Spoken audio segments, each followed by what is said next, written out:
And I look at the reasons that we sentence people in America and everywhere else. I look at the issue of deterrence.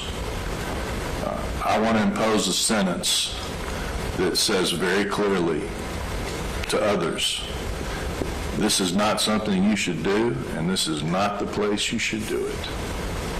And I think that's a valid reason for imposition of a sentence, because it's been a reason in civilization for thousands of years. I look at the issue of incapacitation.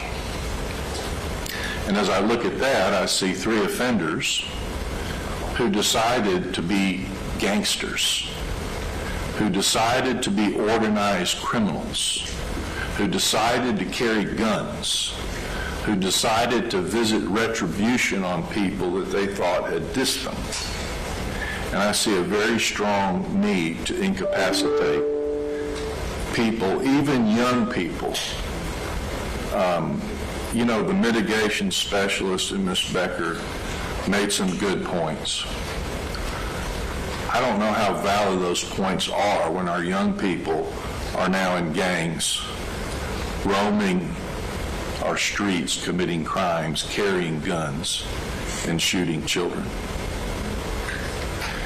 The other thing we look at is rehabilitation. I've mentioned that. But we also look at retribution.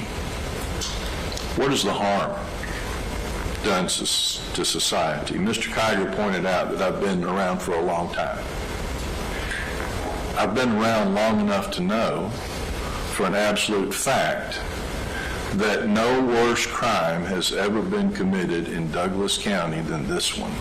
There is no crime in this county in the 30, 40 years that I've been around in which 2 children were shot to death and 8 children were shot and numerous others were shot at.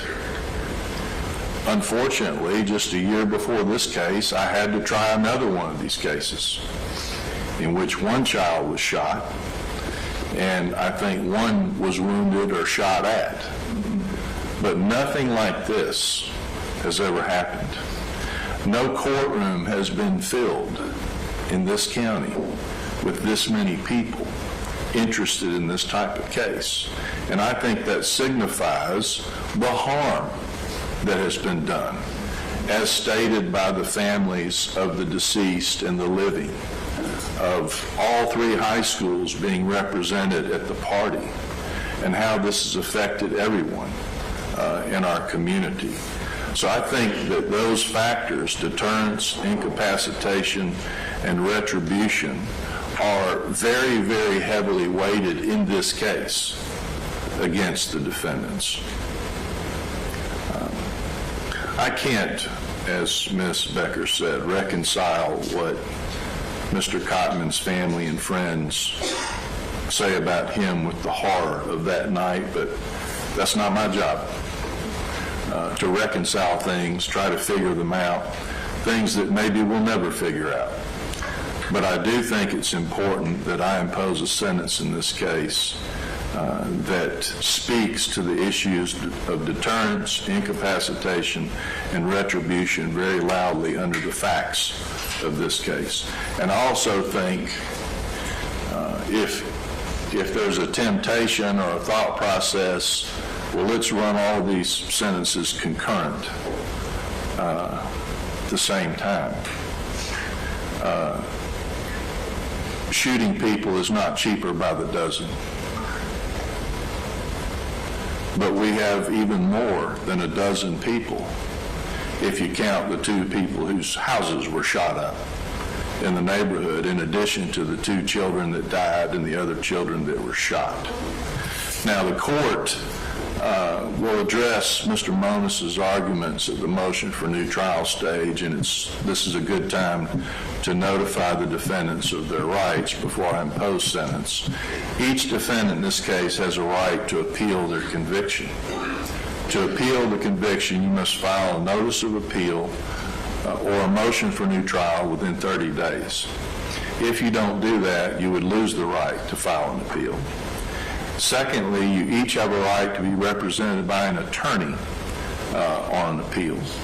If you can stay with the attorneys that you have, that's fine. If there's a problem there, then you need to let the court know, and the court will absolutely make sure that each of you have legal representation to pursue an appeal.